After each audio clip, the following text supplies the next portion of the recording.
Hey, how's it going, guys? So back again for the Python BACnet Stacks Playground. So more fun here today. Yesterday's video, Rust is really hard, and even just on the second theory lecture, I'm already fumbling through it. So lots of fumbling in Rust. Apologize for that. So maybe just like watch it on like 2x speed or something, because it's hard. So nothing to report on for Open-FDD other than I did get the BACnet driver working. So Open-FDD is now a discoverable BACnet device. So I'm happy that is working. Yesterday I was just working on making like just a kind of a mock of it on a little shorter Rust code. I'm also like experimenting with Haystack a little bit more too than Rusty Haystack. So this is the Niagara framework. Anyone that's not familiar with it, um, and you can pull out a haystack um, from the palette here, and you can actually create a haystack network. And then this is actually the same server running OpenFDD. It's just actually the Rusty Haystack running on this other Linux machine. So this is coming soon. But soon we'll be able to interact with data from built in Rust and OpenFDD, and then through Haystack protocol, we can pull that data into Workbench. And then this also makes me think of a whole bunch of cool vibe code app ideas. Um, so pretend like this is just a Windows computer with a normal copy of Workbench, but this could be a JACE, or this could be a like a Niagara server or something like that. And then this device right here, which is just also running OpenFDD, which is just my little old Windows computer converted to an Ubuntu server. Um, that could be just we could do a lot with that. So even besides OpenFDD, this could be where my mind goes is like in research. I worked a little bit at a research company for demand response, and then we could even this is coming up for a vibe code app idea. So we have like lots of vibe coding apps. Um, and we've done a whole bunch of these, a web weather station, played around with Voltron, do-it-yourself BAS, BACnet routing, which we want to get into, some embedded stuff, a DIY data lake. And the next thing I just thought of is OpenADR 3.0. Let's look at this. There should be a GitHub account. So open automated demand response, open leader. Oh yeah, open leader. That was OpenADR 2.0. And now the newest thing is Open Leader -RS, which stands for a Rust project. So this is OpenADR 3.0. Cool, and it's very active. Like GitHub project is, yeah, looks like a lot of contributors, and it's all in Rust. So this is something when I worked in research, I played around in Python with the OpenADR 2.0, where we would simulate demand response, send a signal in open automated demand response to the building at the research lab. And then in Python, I would make back0 scripts, and I would interact with the research lab BACnet system, which was really basic, easy stuff, like overriding the zone set points from uh, you know, widening the deadband or something, and then release the deadband widening after the demand response event was done. So not very complicated, but then we would measure the effect that had on the HVAC system. An analyst would crunch the numbers and everything. So that was OpenADR 2.0, which I was familiar with a little bit about 5 years ago. And now they're up to a 3.0 version, all in Rust. So what I want to maybe do is, I think it'd be really cool. I'm just going to switch back to Workbench. Is if this was an OpenADR client on a separate computer, So like it would be the IoT edge. You spin up a Raspberry Pi or some kind of a virtual machine or Linux box applied by the IT department. And then in Rust, we would make an Open-ADR client with Rusty Haystack in the mix. And then we could pull in the demand response signals to the building automation system. And then, once it's in Workbench and the data is healthy and live, then anyone can make an algorithm in Workbench. So it could just be the any ordinary, assuming the algorithm is not complicated. If it's just widening the deadband, if the demand response event is true, that's really easy. You can do that right in building automation programming. I could demo that too. Maybe that'd be really fun. As long as I have this working copy of Workbench, and then we'll get into some of these theory lectures for Rust, which I'll probably fumble through, and so no laughing. Um, we could. I feel really confident that we could vibe code all this. It would be kind of fun. Um, yeah. So like parts of the country where demand response is popular, like New York City or California or Australia or parts of Europe, wherever. Open-ADR is sometimes they use that as their building to cloud transmission for what to do with the demand response. That'd be really fun concept idea.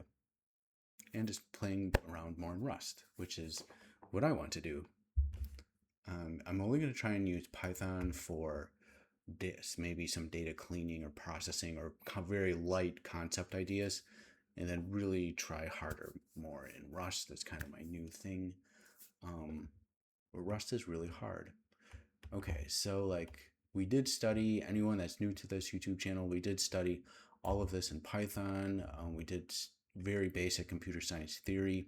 I wish I would have done this in Rust because I could really use how to play around with like very simple file operations and everything, functions. And now we briefly touched on algorithms at a very high level point in Python, and now we're jumping right into I think we were here. So like we're day 31 in Rust, and it's already I'm already having to use AI to help me with this lesson because it's too hard. So it's okay. So like this is very advanced concepts. Once you get into so if we're just pretending we're like we did our computer science degree. I'm just kidding. And then like we're jumping right into more advanced computer science concepts.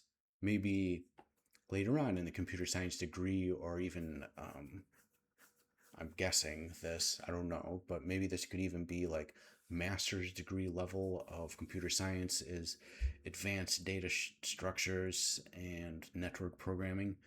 Um, and I don't have a degree in data computer science, so it makes it even harder.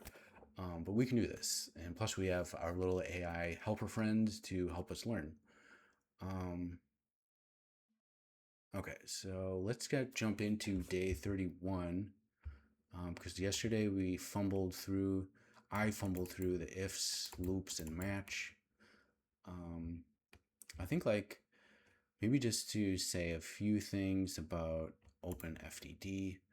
Um, I have been doing some pretty heavy testing in this, and so Fable, that is the newest AI out. It's actually re-released because it was stupid government bans things, and so I'm testing on Windows subsystem for Linux, and it's finding tons of bugs. So right now, I'm still using Fable, Sonnet 5, GPT 5.5, Opus 4.8, and Composer 2.5, and I'm just using Cursor, which everyone tells me to go use Claude, but I'm still using Cursor. And yeah, it's so I found a ton of like 40 bugs in my Open-FDD code base. Last night it found all of that, and it's taking 2 patch cycles, 2 little small revisions to fix them all. So like I'll be able to fix all of these bugs hopefully on version 3.2.8, which would be come out tomorrow, because it takes a little bit of time for the AI agents to kind of patch everything. And then on GitHub, let me just show you this, like the compile times for Rust. I'm like really seeing that now. Like people complain about the compile times in Rust. So GitHub Actions are pumping out my next release of Open-FDD. So it's kind of cool. There's GitHub not only stores my code, but you can run all of these actions. It spins up Linux machines on the cloud, on the GitHub, wherever it's hosted, and then it builds Docker images for me, and it houses it in my GitHub account. So it's so compiling Open-FDD is it's taking me 3 to 4 hours GitHub Actions to compile it all. So it's a pretty decent size Rust application. And it's 2-3 hours plus to compile it, and that's why these little patch cycles take so long. There's lots of compiling going on, and I can only do so much in one day. So it's coming. I know there's tons of bugs. It's not even a usable tool at the moment. So, but I feel confident, especially with Fable and Sonnet 5 and all Opus 4.8 behind the wheel, that we'll have a pretty cool tool. Another thing, like on my Kindle, I did actually buy this network programming book in Rust a couple years ago, except it was really hard concept for me at the time, and I am rereading it again. So I just started that actually again last night. I like this company, BACnet. Here's another one. This is coming next, probably this fall, but look for this company called BACnet Publishing. I think they do nice tutorials, but it's so this is a really nice book. So basically it's covering really smart person that wrote this. So it's just kind of the same stuff that I've been talking about, like C and C++. Rust enables the developer to write code low enough to make Rust code quickly, and since Rust is memory safe by design, it does not allow code to crash on a null pointer exception. That was kind of some of the stuff I was trying to say before, that the compile times are so long because Rust is memory safe. So the compiler checks the heck out of the Rust application that it's not going to fail.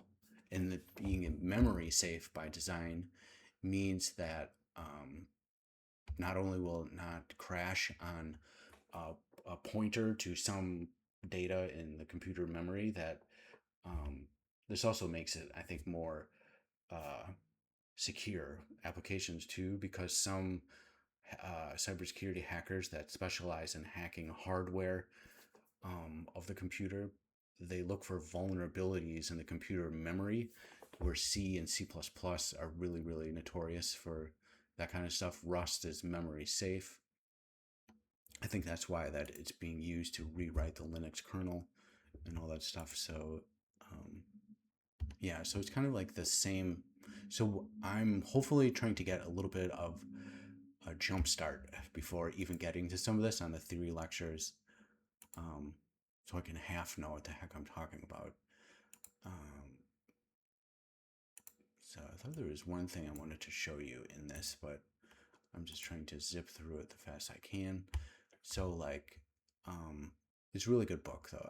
Maybe I'll put a link for it, but it talks about how IP routing, how DNS works, how the ISO model, networking programming interfaces in Linux, data encapsulation. So it's in Rust compiler is platform agnostic. So this is it's a pretty advanced book. So like this book is an introduction for writing networking applications in Rust. Two big questions. let me see. So let me see. There is something, a bit of history, but basically it's written at the level of like you should know high level what networking is. We're most building automation technicians. Like I never had a job as a network engineer in IT or any IT certifications in networking, but to be a good building automation technician, you have to know a little bit about networking. You have to talk the same talk for the IT department that runs all the campus local area networks and security and stuff like that. So like over the course of being a building automation technician for 10 years, the good ones will know they'll they'll they'll be pretty sharp in networking. Um, so and yeah, and it's the requirement is that it doesn't have to be, you don't have to be an expert in Rust, but you have to know just a little bit about the some other computer language or computer programming experiences, which we did technically before this. So like we did everything in Python, the bare bones minimum. Um, would be nice to have a computer science degree, but don't have to have one. Um, so yeah, and it's already talking about bits and bytes, where this is the kind of stuff that we'll get into. Um, how IP routing works, time to live. Um, so yeah, this is stuff I really need to brush up on, and I'll probably have to reread this again in a couple years. So it's not a it's pretty advanced topics. So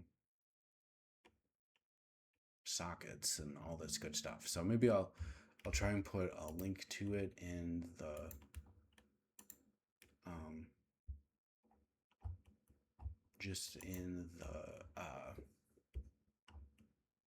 come on, show the title. I'll try and put a link to where to find it on in Amazon, I guess, but there might even be an updated version for this too. But I don't think this changes a whole lot. Like the same, I did some of these lessons a couple years ago, and if I remember right, the same Rust, networking libraries used in Rust are still current. There might be slightly different versions, but it's still the same thing. So yeah, definitely check this out. I'm going to study this at night. Um, this is another book I bought, which is way too hard at the time, but I really want to take another crack at embedded Linux programming. Some of this is also another really advanced, hard topic. Um, and some people might be more interested in AI engineering and all that kind of stuff, where you can make your own large language models, fine tune large language models. It's a whole another huge, complicated can of worms. But I think I'm going to try and do like more embedded Linux. So this would be like how to create a custom operating system, custom Linux operating system. So this is kind of where my interests are going. Okay, so let's enough of that stuff. Let's fumble through day 31. I think anyone feel free to check out and come back tomorrow if you're not interested in learning any of this stuff or watching me fumble around. But okay, let's do it. It's kind of intimidating to try and do some of this stuff because it's not easy. Okay, so here we are, day 31, functions, option, and result. Deep breaths. Okay, goal. Write reusable functions and handle missing data. Option and errors results in Rust patterns every network client uses. Concept. So this would be parse PV, I guess, but that would mean present value in BACnet. And this is like in Python, you pass in something through a function, that same little operand character, and then in Rust you write this. That's how we return a result. Looks like result is something you can return. So it looks kind of interesting. This looks kind of complicated to me, but it's so standard number, parse float, and you're returning data. Wow. Okay, first, these are more things. Looks like you can pass into a function, return more data. And these look kind of complex looking operands, and this looks like a pointer in memory for C and C++ kind of style coding. And here's a main function.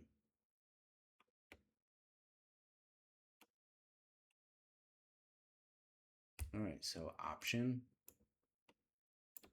sum x or none, result, okay, or error, operator, later, propagate errors. So I do remember Rust has like this panic thing and a question mark. Okay, why this matters. AI read can timeout, return error, or give value. Rust makes you handle that in the type of system instead of none. Surprises at 2 a.m. Many examples of functions. Looks like degrees Celsius to Fahrenheit. Return in put in C and return in Fahrenheit. Return none when a CSV field is empty string. Okay, here we go. So micro exercise is write a function, a device label that is a string using a format. I don't even know what any of this is. So I think I am just gonna have to go to ChatGPT right away because this is already really hard.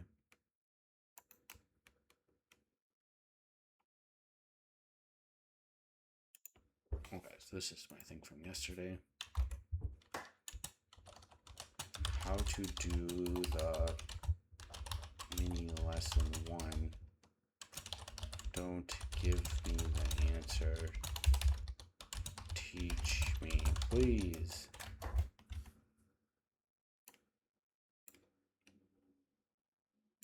Also have the Raspberry Pi up here. Maybe I'll scoot this over here.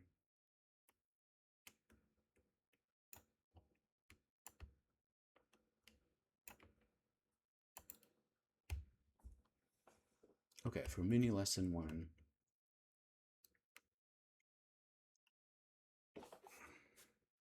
No, I might just have to make this a little bit small. Maybe I can decide that.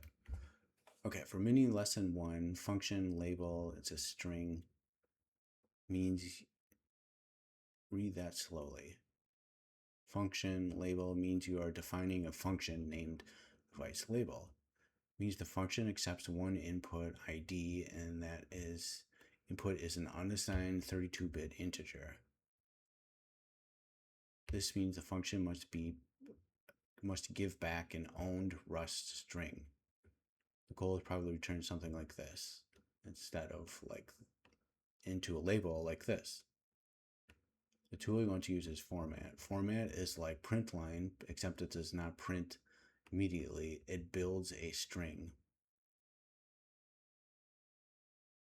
Oh, okay.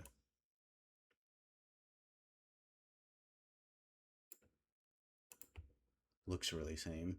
Looks really similar. All right, so let's try this.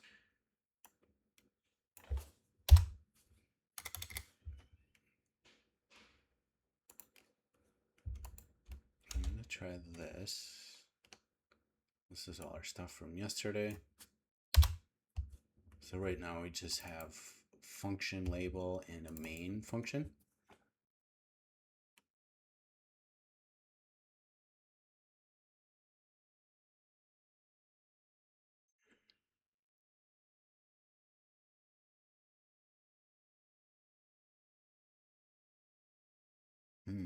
Okay, so it looks like this is what we would have to do.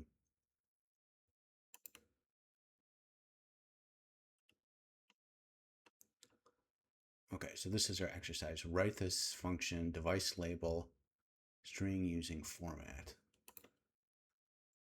All right, so here we go. I'm just gonna, even though I'm still cheating with the AI, because I'm cheating, I'm just going to choose to fat finger it in.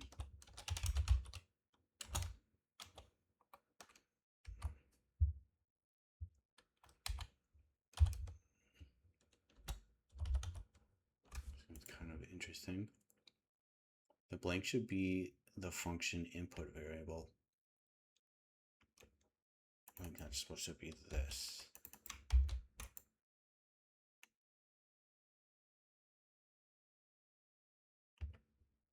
Here's our main function.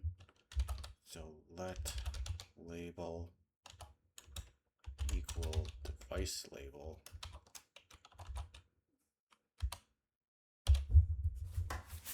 Have to get used to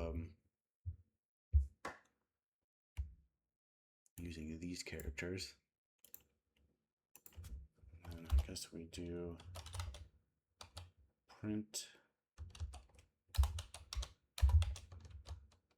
line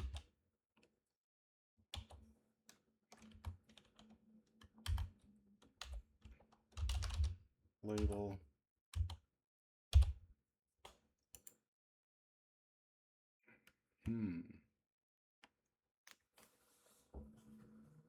Okay. Okay, so then I think here we can just do a cargo run. BACnet lab and then cargo run on the Pi. Alright, so it did it. It built that. I have to look and see what it did here. Gosh, it doesn't seem too complicated once I'm able to drink from the fire hose.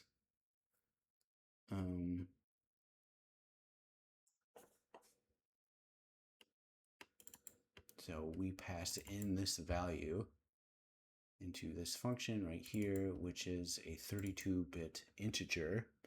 So integers are not they're not floating decimal whole numbers like this one, and then it returns a string with the format. So it builds a string, I guess. Then we were able to print it. So I guess like the point is like this builds a string, where in Python you don't have to do any of that. I think it handles strings really nicely. In Python you could just put brackets around it and be like string, you know. So like some of these like lower level languages, they're really fast and efficient, probably because you have to manually do a lot more operations ahead of time. This would accidentally return nothing because you forgot the semicolon.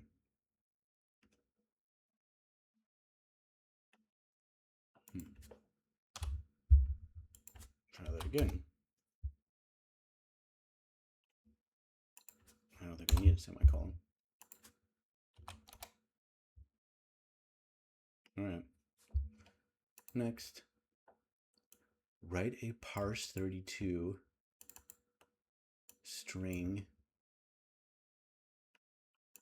using the option.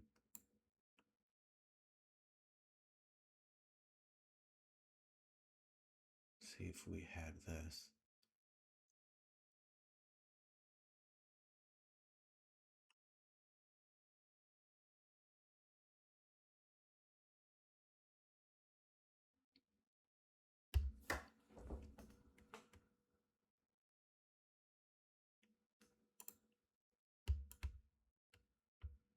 All right, so this is like a new function here. So I'm going to just try this. Whoops.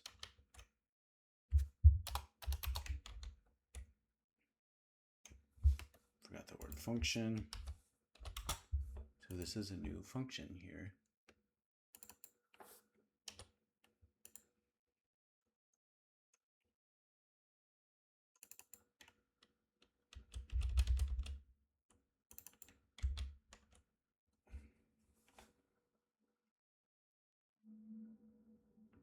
So like trying to see what this is. All right, so now I gotta ask AI for some more help. How about number 2? Think of this one as, which we did do up here, meaning this part right here, which I think is a string, and this funny character. You receive a borrowed string slice like this.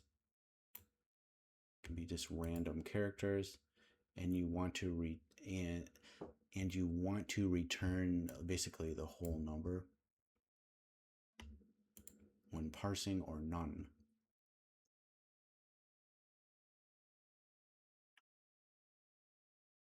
The important Rust idea is that it does not return an option. It results in that, I guess,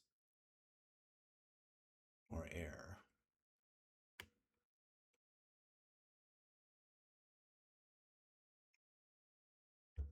All right, let's try and do this.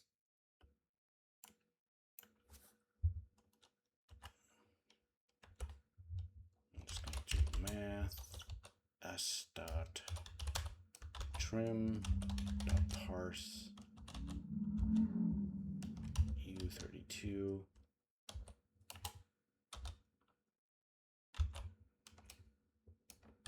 Another curly brackets, then OK value.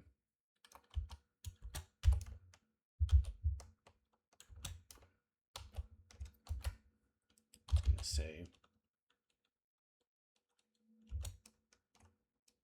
some value. And then this down here is like error. Already getting complicated, already doing like error handling.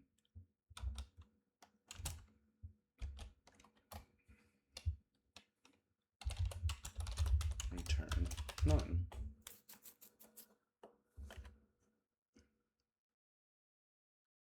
Notice I use trim. So we're already getting string formatting, which we never even covered in Rust, but we did do that in Python theory lectures. That makes the caret, it removes the white space.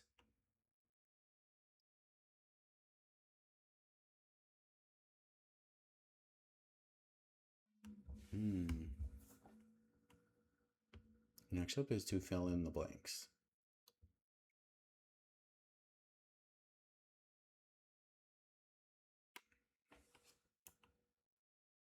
I'm just guessing here. I think we can do value. Kind of interesting that functions don't have a return, like a return carriage, like Python says return, which I think most languages do.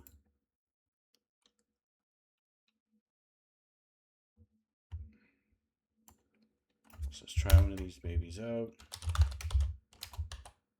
Print line.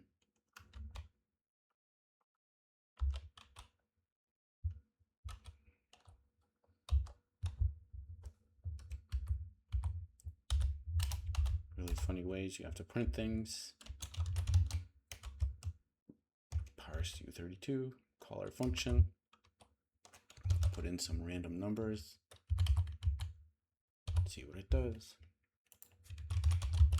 Cargo run. Ooh, it did not like that. Okay, so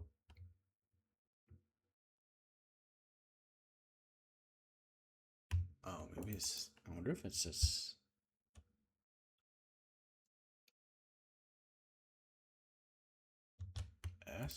I don't know. Oops.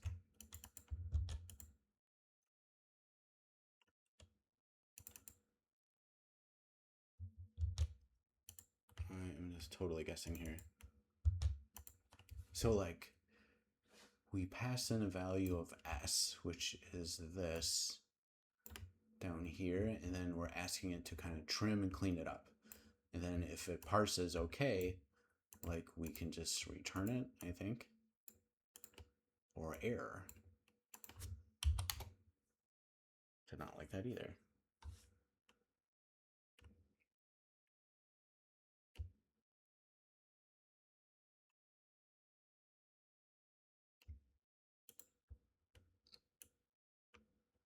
Just change this to data.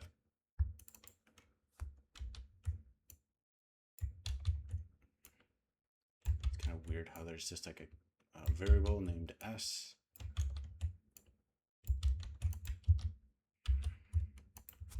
Let's say am I close.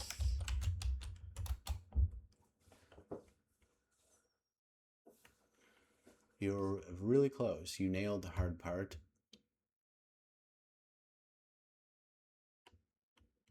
The issue is the function promises to return that. Oh, okay. Right now, when I pass that, it returns just the 32-bit integer.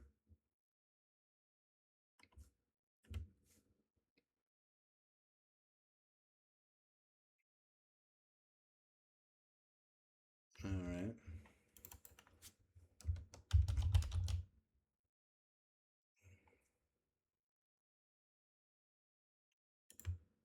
Guess you need to throw the thing a value in here.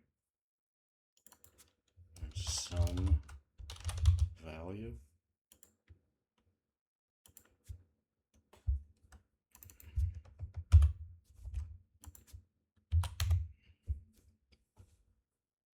All right, that doesn't really make a lot of sense to me, but this just means like some wild card character. It can mean anything. It's really confusing where it comes up with a value.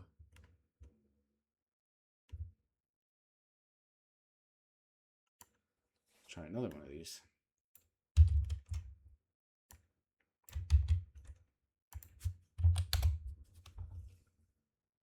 None. Okay, so that worked. So like ABC as a string cannot be returned. So that's why you get none. But that can be parsed into a 32-bit integer.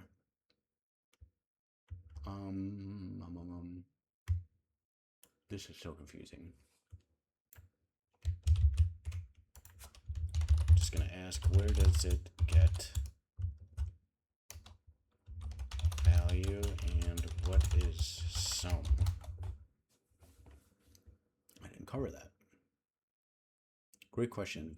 Value is not magic. It is just a variable name you choose inside your match. All right, so I guess we define our value. That's where we make it and assign it all in the same. Okay, so I guess in theory, we can just do this. Just give it some random set of numbers and it doesn't care. Okay, yeah, that worked. So we assign our variable and use it all at the same time, which is the output of that. All right, the fire hose is deep. All right, so what's our last theory lecture for today? Explain in one sentence, when would you use option or result? I have no idea. Network code lives on result. Get comfortable before UDP sockets in HTTP client. Okay. I'm just gonna say, help me with this one. Help me with this one, please. Use option when a value might simply be missing, and use result when something might fail. That makes sense.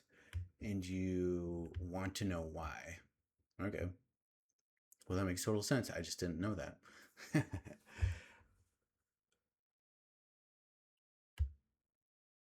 That makes sense. So like in Python, when we did all the backend stuff, like we want to know the error, the reason why it errored, the exception handling. So you want that information to fix it. So we want to know it. Okay. So I think that is good enough for today, guys. Like I said, I'm going to try and read a little bit more of this stuff. So it's hard. especially when we didn't cover any of like the syntax. Like if the whole theory lecture started in Rust, or maybe in hindsight, we could have done that. But I think some people may have wanted to know like how to use Python and the backpipes and back zero. So it was probably a good thing that we did that anyways. But there's nothing like, the fire hose is big. Plus, I think it is worthwhile. I think I have personally just barely enough experience in Rust to kind of before this, even to play around with cargo and to make all this work. Barely, just hanging on by the skin of my teeth. But I think we have a long ways to go, and I'm hoping to get all the way through network programming, and then through another huge, whole different can of worms, the data modeling, RDF theory, all in Rust. So it'll be some more really advanced stuff. So yeah, we'll be covering it. Hope you guys are liking this. Drop into the Discord if you have any questions or concerns, or want to show some examples or anything like that. Chat with some people. Talk to you guys later.